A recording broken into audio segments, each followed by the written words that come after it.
If you're a survivor of any type of sexual trauma, you should stay away from this game and furthermore this video.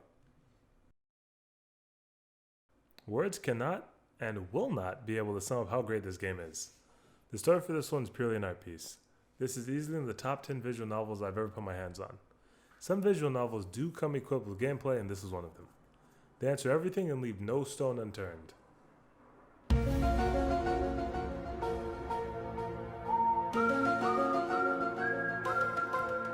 I'm going to start with what this game is mechanically.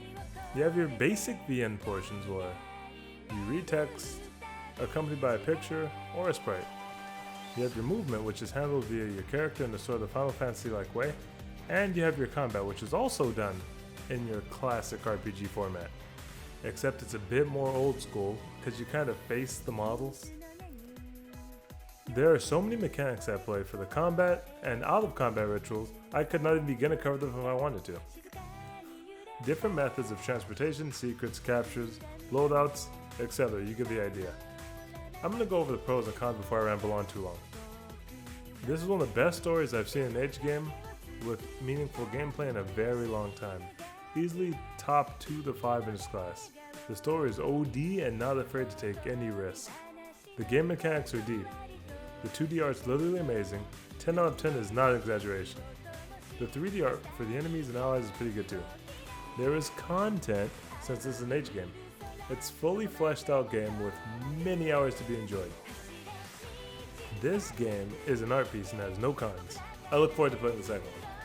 Now while there are no cons, it does have a single semi-con, I guess we can call it, on the great art that is this game and its legacy.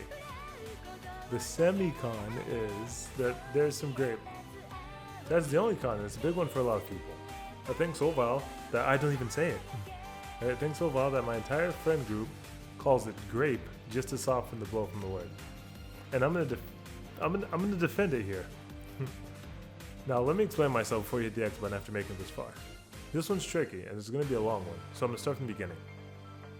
Stories, especially good ones, are caused by some sort of turmoil.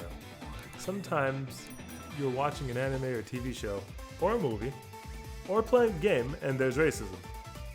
We get through the content and see how well it was executed and if it serves the purpose.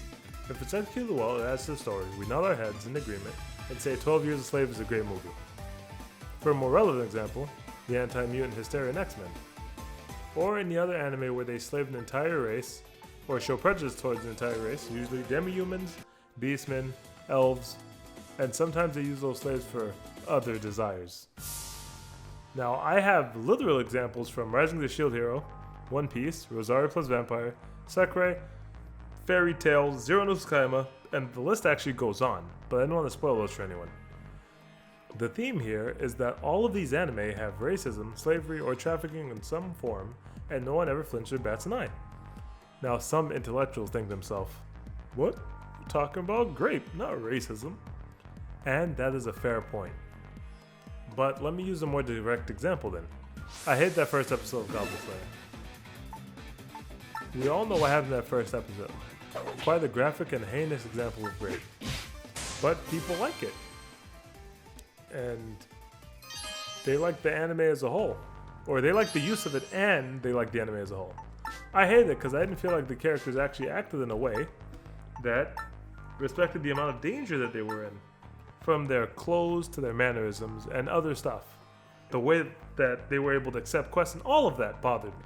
But that brings it back to why I was forced to respect Evenicle's use of grape. Every character acts in a way that shows that they're a real threat to the world. Authorities won't let you go places that are not safe, and the way that laws work really make it a part of the story rather than something they paste on to add more content-filled scenes.